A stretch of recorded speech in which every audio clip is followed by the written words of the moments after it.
Please take your seats quickly, ladies and gentlemen. Hi guys, and welcome to oneminutetennis.com. In today's session, I want to talk to you about the rhythm on the forehand, and I want to show you how you can apply the perfect rhythm to your forehand that will give you loads of power and such an easy, free-flowing and smooth stroke. Now, the rhythm of tennis is 1, 2, 3.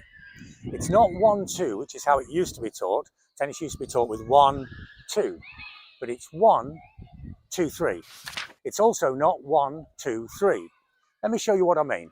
The take back on the forehand is number 1, the lag is number 2, and the swing is number 3. On the serve, number 1 is the trophy pose, number 2 is the drop, number 3 is the swing. On the backhand, 1 is the take back, 2 is the drop, and 3 is the swing. But it's essential that the number 2 position is as big and as small as it possibly can be. So what does that mean? What we want is the largest movement that we can achieve in the smallest duration of time, because then that will gather and enhance potential energy, which turns into kinetic energy when hitting the ball. So on the forehand, the number 1 position wants to be as early as possible. Then we wait, move and hunt the ball down. And then at the last possible moment, we want the number 2 blending into the number 3, as big and as small as possible.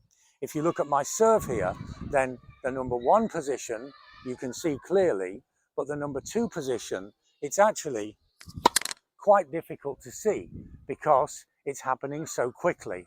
The faster you can make the number 2 position, the more power that you'll actually generate. And to do this, you're going to have to feel the movement. And a great way of acquiring that feel is to let go of the racket and then just pull the arm forwards. So let me show you what I mean. I go into the number 1 position here and I'm going to release the racket. I'm going to catch it and my arm is only going to go forwards. So number 1, number 2 and 3. Number 1, number 2 and 3. Let me show you that more slowly and I'm going to release the racket. Number 1, number 2 and swing. From the side here, number 1, 2 and swing.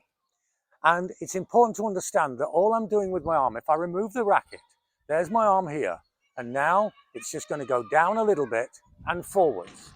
And Newton's third law, every action having an equal and opposite reaction, will mean that the racket lags behind and then snaps forwards and overtakes the hand and hits the ball with tremendous power. So I'm not putting the racket back. The number 2 position is just happening because it's free. And because it's free, it's happening very, very quickly and creating a huge amount of power.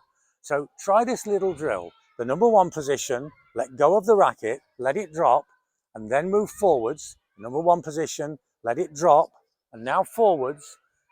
And then when you've got the feel of that, when you've done this once or twice, releasing the racket, then actually just free the racket up a little bit, let it drop and pull forwards. Let it drop and pull forwards. And then try and add this into your tennis stroke. Remember, the number 2 position should be free and it should be as big and as small as possible. When you get this big movement in this small amount of time, then you have the power supply of the forehand. You can hit effortlessly, and yet you can choose whether you hit heavy spin, whether you hit flat, and either way, it'll be a powerful, effortless and effective stroke. I hope this makes sense. I'd love to know how it works in your game. And if you like my ideas on tennis, check out our books on Amazon.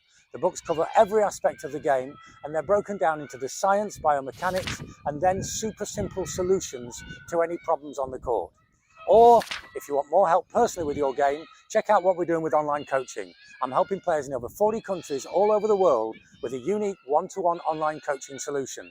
For more information on this, email us or check out the website. So remember, it's 1, 2, 3, and the number 2 is as big and as small as possible. When you can make this big movement in a small amount of time, you'll have the power supply of the stroke, you'll have a more powerful forehand, and you'll play better tennis. Thanks for watching, and see you next time for more unique tennis lessons that really work.